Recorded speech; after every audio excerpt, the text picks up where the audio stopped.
once you've got your characters and you'll start to put them in the scenes, how do you write the scene descriptions? We were talking a bit earlier about how sometimes they could be like a novel and really extensive. Yes. And also you've got a really great tip about that as well. Yeah, so. well, I think sometimes I get scripts sent to me where if the writer isn't very experienced, there's something called embedded information, which is when the reader, there's information in those stage directions that the reader will get, but the camera can't film it, and therefore the audience of the film won't understand that. Yeah.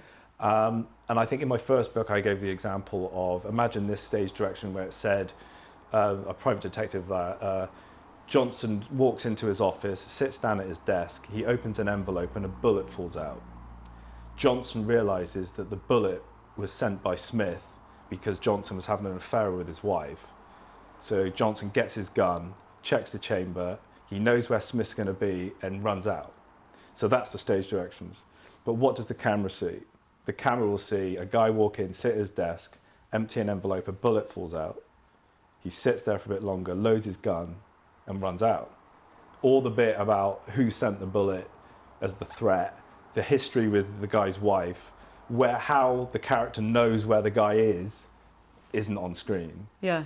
But when the director films that and then watches that scene, the director and the writer will watch that and go, yeah, it's all there. The information's there because I know what he's doing because I wrote it.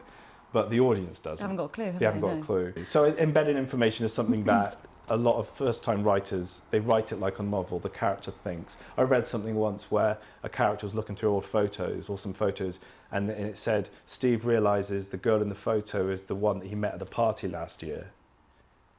And you go, okay, but what does the camera see? Steve looking at a photo. Yeah. And that's it. Now, if that's the opening scene of the movie and that information is important, then we need to go, how can we get that information across? And sometimes you end up then into bad kind of, a bad way of getting the information across where the character starts talking to themselves, where they go, oh my God, it's Sarah from the party last year. And the character's talking out loud. So then you think, no, that's a bit crap. We need to find another way of doing that. And it's just something to look out for if you're writing a script. How is that going to be photographed? Yeah. How is that going to come when the audience watches it? An interesting way to show it rather than just, Yeah. Because you say it could be a flashback or something like that, Yeah, rather absolutely. than the actor saying it. Yeah.